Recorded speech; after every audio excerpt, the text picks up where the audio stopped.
Chosen one, feel what's been living in your chest lately. Not fear exactly, something more restless than that. A quiet hum underneath the ordinary, the sense that something is drawing close, that the stillness you've been living inside is not permanent, that this particular season is approaching its end in ways you cannot yet name, but somehow already know. That feeling is not wishful thinking. That feeling is discernment. I want to say something honest to you before we go any further, because I know the word coming has been spoken over you before, and I know how it feels when the arrival doesn't look like what you expected. So I'm not here to hand you another promise and leave you waiting again. What I want to give you today is something more useful than a promise, a preparation. Because here is the truth I've seen hold across every great story, every significant turning point, every life that eventually broke into something larger than what was predicted. The arrivals don't announce themselves. The meetings that change everything don't come with a calendar invite. They arrive in ordinary moments without warning, and the entire difference between those who receive what those moments carry and those who watch them pass is a single thing: the state they were in when it happened. They are coming, chosen one, and they will arrive with no warnings. So today, we don't prepare for the arrival, we prepare you for the recognition, and by the time we are done, you will know exactly what to do when the door opens. Before we go deeper, I want to tell you what today holds for you, because I put this together specifically for the season you are in. By the end of this message, you will understand the 5 signs that the meeting is already in motion around you right now, even if you cannot see it yet. You will learn what state you need to be in to actually recognize the arrival when it comes without warning. And in the second half, I am going to show you something about your own identity that will completely shift the way you see everything you've been waiting through.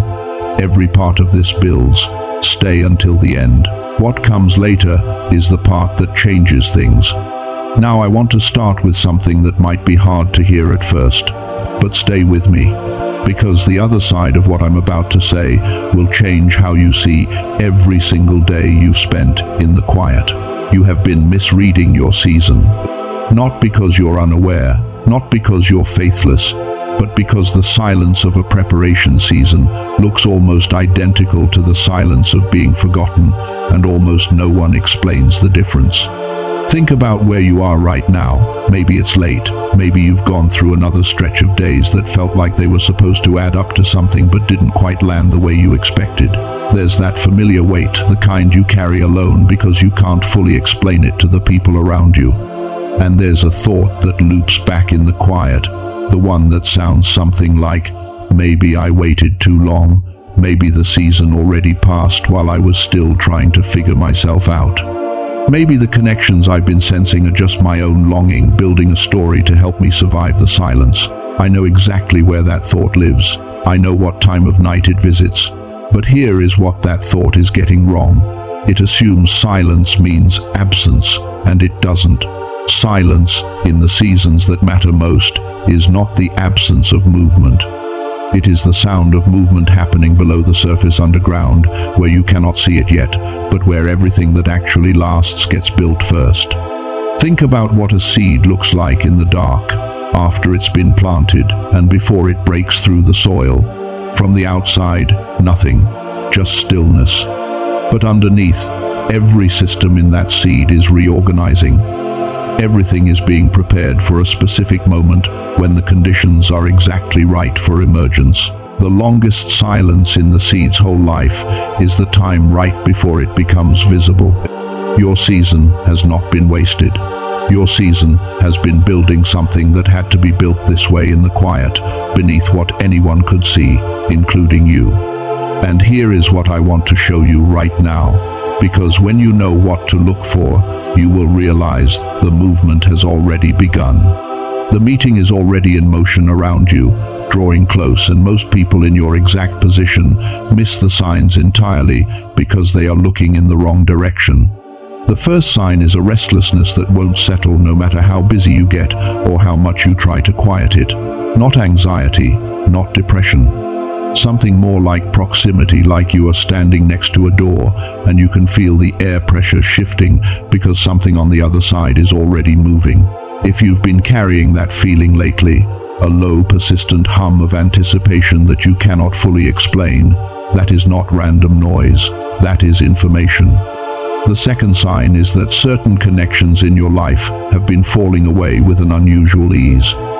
People you assumed were permanent have drifted. Dynamics that felt fixed have quietly dissolved. And I know that can carry its own grief.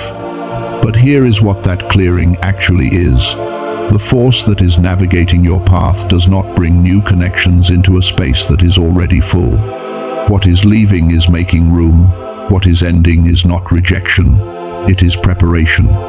The third sign lives in your inner world, in dreams, in thoughts, in a specific kind of imagination that visits you unexpectedly. You find yourself thinking about conversations you haven't had yet, imagining interactions with people whose faces you can't quite place.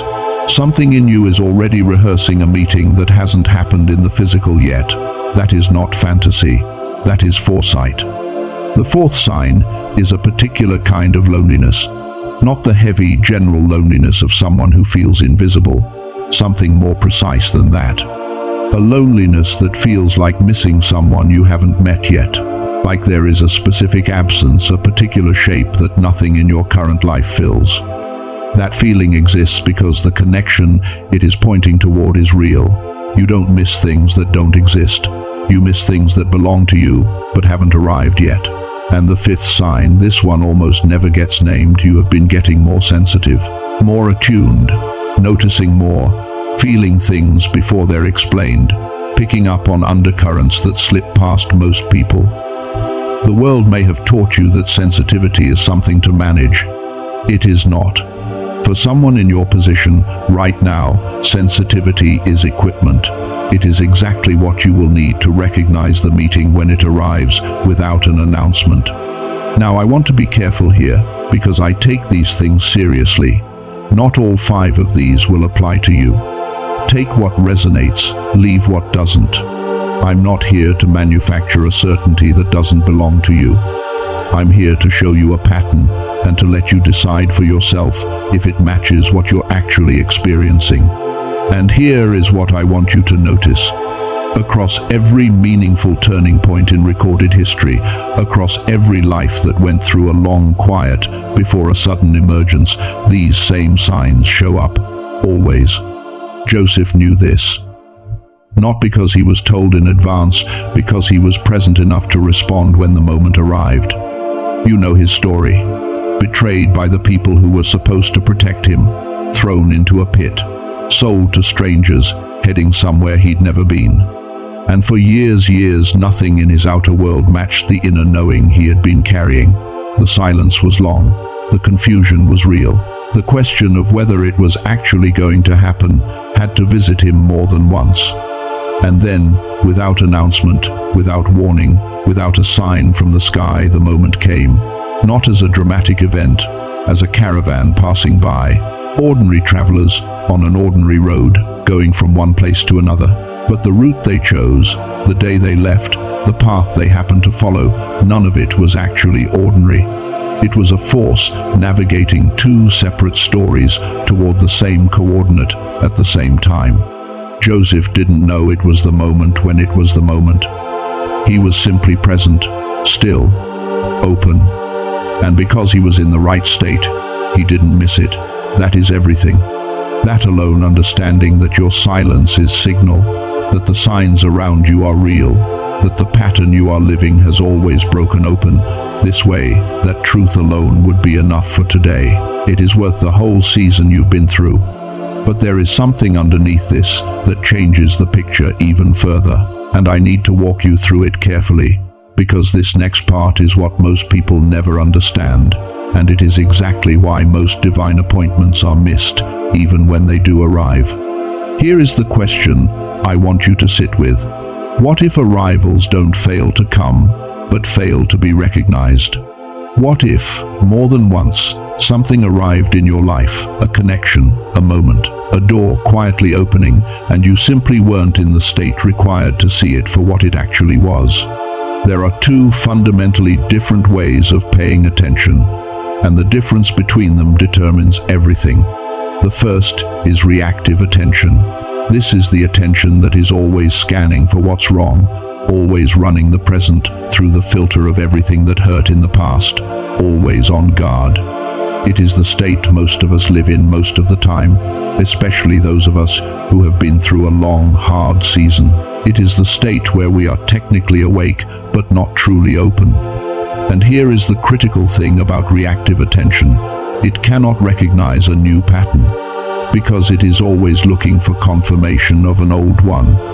It will take a divine appointment and file it under "too good to trust" before the first sentence is finished. The second is receptive attention. This is the state that is open, grounded, quietly alive, in a way that is hard to describe but immediately recognizable when you've been in it.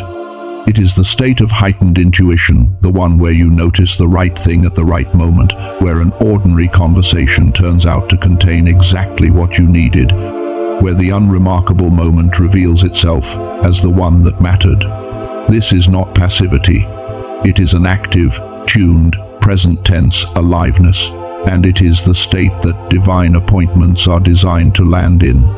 The wilderness has been building your capacity for receptive attention. Every stripping away of noise, every season of quiet, every moment where you couldn't rely on anything external, all of it has been training your inner perception. You are more attuned right now than you have ever been, but there is something else.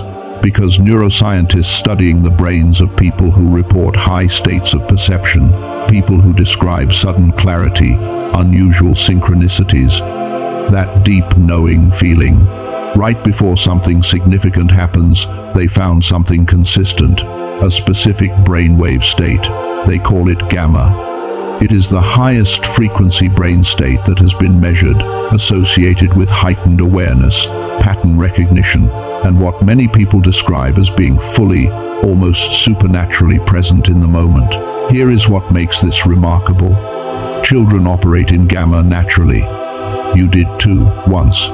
And then slowly, under the weight of the way we were educated, under the noise of adult responsibility, under the constant low-level demand of a world that never stops pulling for your attention, that state becomes harder and harder to access. Scientists call it the decline effect. The gradual dampening of your most powerful native brainwave, the one that made everything feel more clear, more connected, more alive when you were young. But it can be reactivated. That is what the research shows. And it does not require expensive equipment, and it does not require years of disciplined daily practice. It requires the right tool, used consistently. A neuroscientist named Dr. Robert Lake spent 34 years studying gamma activation. His research draws from institutions including MIT, Harvard, Stanford, Princeton, and Berkeley. And what he developed from that research is called the Genius Song, a 7-minute audio track that uses brain entrainment technology to guide the brain back into the gamma state.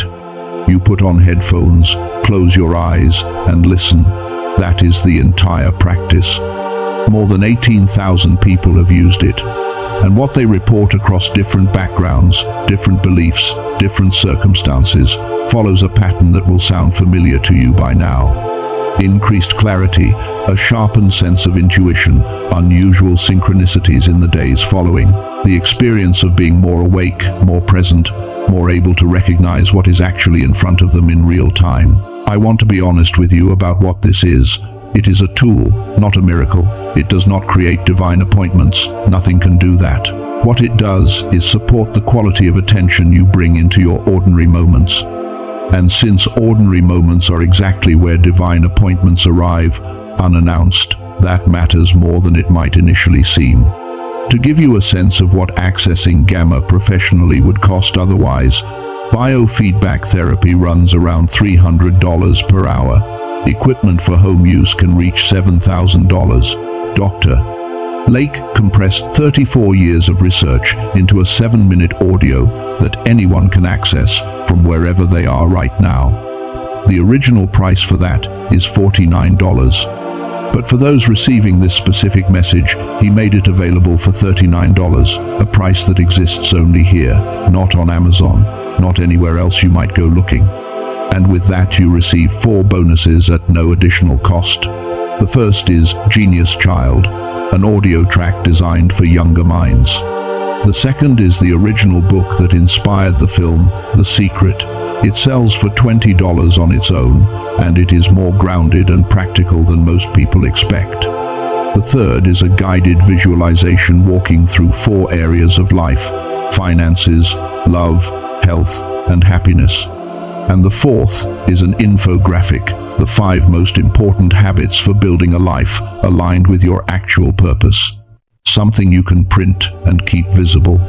All of it is covered by a 100% money-back guarantee.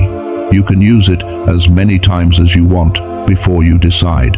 If you feel no difference, you receive every dollar back. No questions, no explanation required. One thing I need to say directly. There are imitation products using similar names that are circulating online right now. They do not carry the actual brain entrainment technology. They are standard audio files presented to look like the real thing, and they will not produce the same results. The only way to receive the genuine product with the full technology, the 4 bonuses, and the guarantee is through the link in the description and the pinned comment of this message. Don't search for it elsewhere. The link I've placed is the only verified access point. If this resonates with you, if you feel drawn to add this to your preparation for the season you are entering, that link is there waiting. This is for whoever feels called to it. Now there is a third layer to everything I have been showing you, and this one is the one that will change not just how you see the waiting, but how you see yourself inside of it. That is what the second part of this message is for. Here is something that is true about the way transformation works at the deepest level. The preparation is always hidden until the exact moment it becomes necessary. Think about what is underground before anything blooms. Think about what is happening inside a chrysalis in the dark, in the sealed-off stillness before the wings exist. The change doesn't happen in the visible. It happens where no one can see it. And the frustrating, necessary, ultimately beautiful truth about your season is this. You have been being prepared for the meeting this entire time without knowing it was happening, in ways that only become clear when you look back from the other side. Your path has been recalculating. The deeper intelligence navigating your life has not been absent. It has been routing. Every detour was direction. Every door that didn't open sent you down a corridor leading to a different architecture, entirely one that could hold what is actually coming. Every connection that dissolved was clearing space. Every version of yourself that had to be left behind was making room. I am not saying the hard things were secretly easy. I am not going to dress up real pain in spiritual language and tell you it was all perfect. What I am saying is that something specific was being built in you during the hardest things, and that specific thing is exactly what the meeting requires. 4 things, to be precise. The first is discernment. You don't follow just anyone anymore. You have been scraped clean of a certain naivete that only experience can remove, and what replaced it is something far more valuable. The ability to recognize what is actually aligned and what is simply familiar. The ability to feel the difference between a divine connection and a comfortable distraction. That discernment was not fully there before the wilderness. It is there now.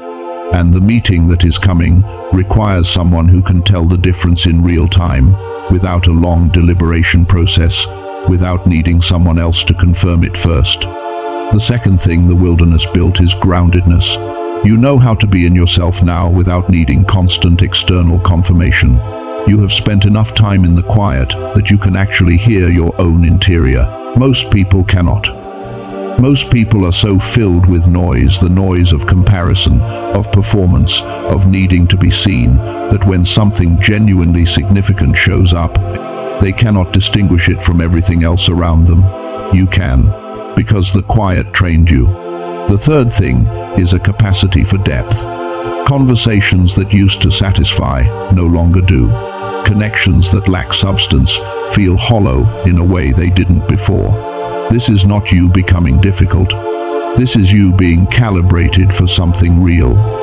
The person or connection or door that is coming toward you carries depth, and you have been prepared specifically to meet it at that level rather than staying on the surface the way you might have in an earlier season. And the fourth thing, this is the one that tends to surprise people, is a tested identity. You know who you are when no one is watching. You know who you are when things don't go the way you hoped. You know who you are in the silence, in the setback, in the season that doesn't make logical sense. That is a rare kind of self-knowledge, and it is the foundation that every significant thing in your next chapter will be built on.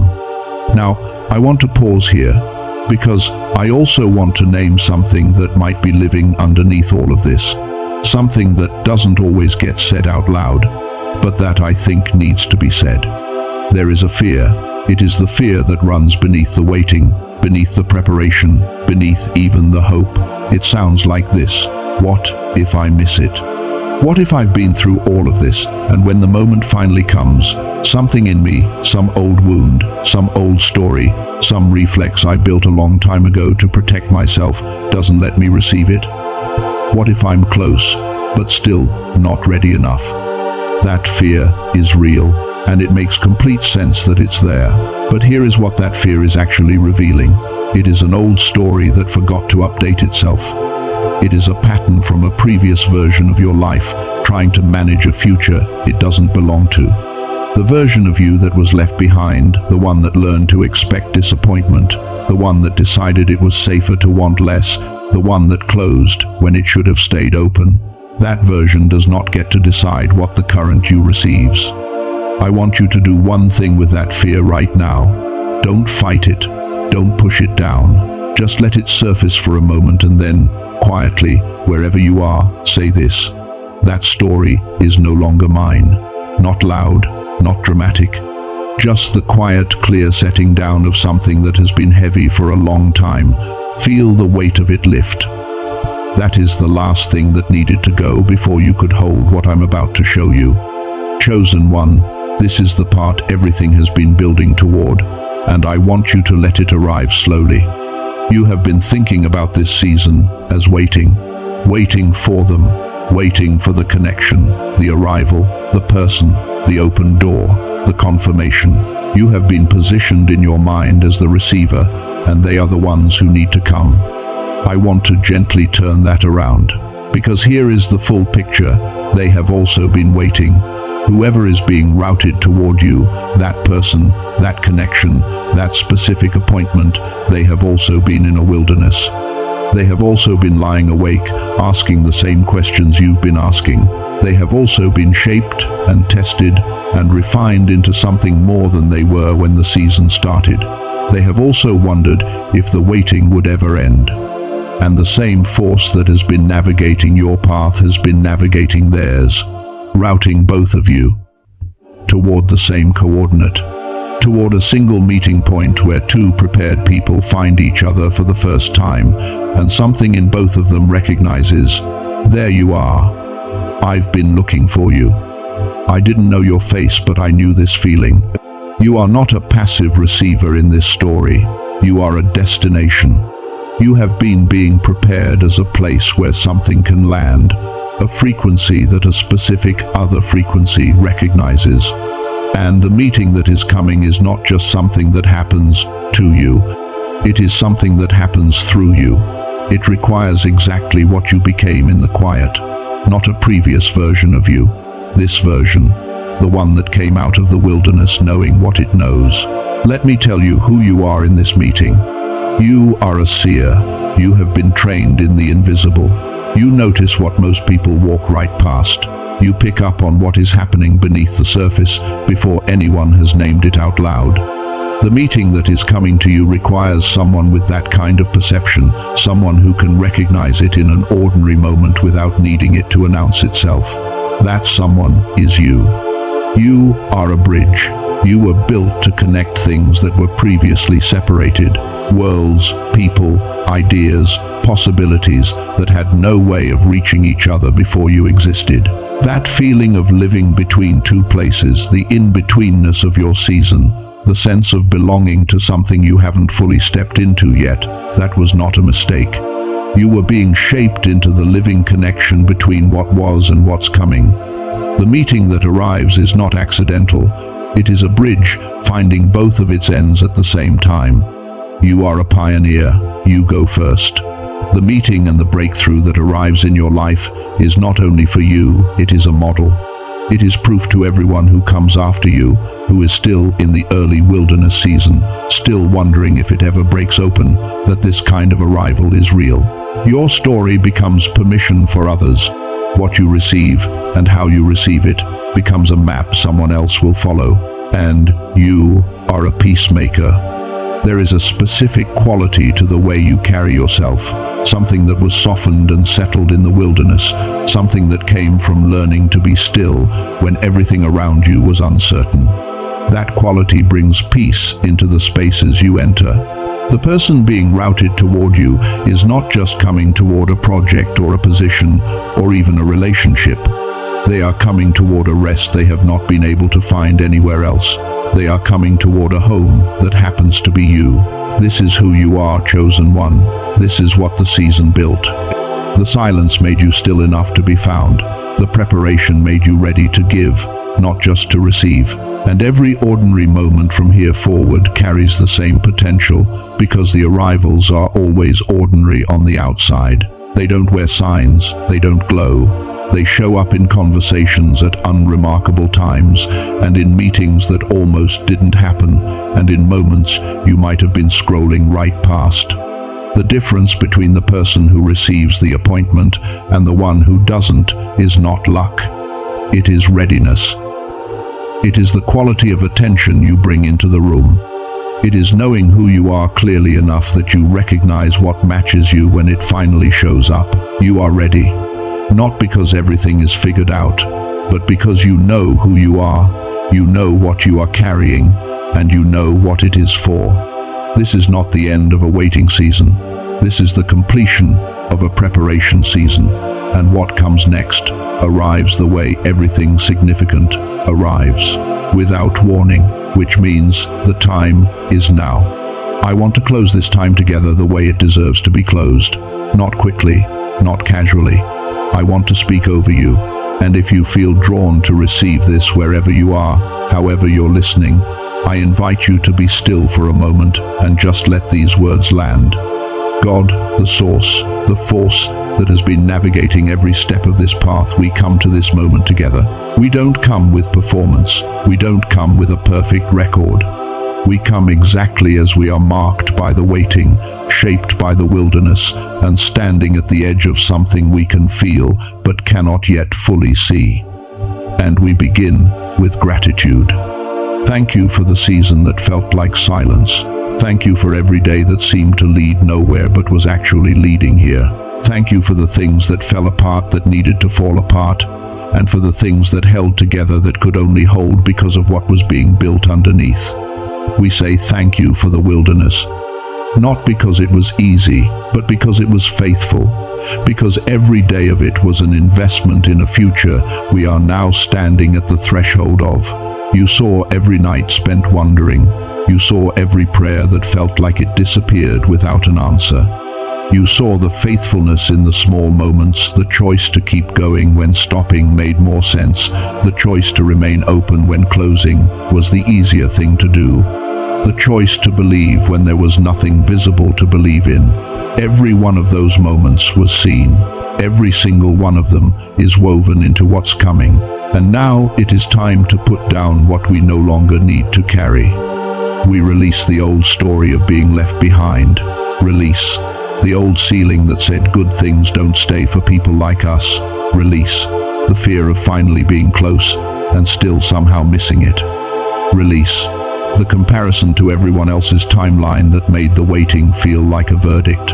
Release, the version of ourselves that learned to protect itself by expecting less.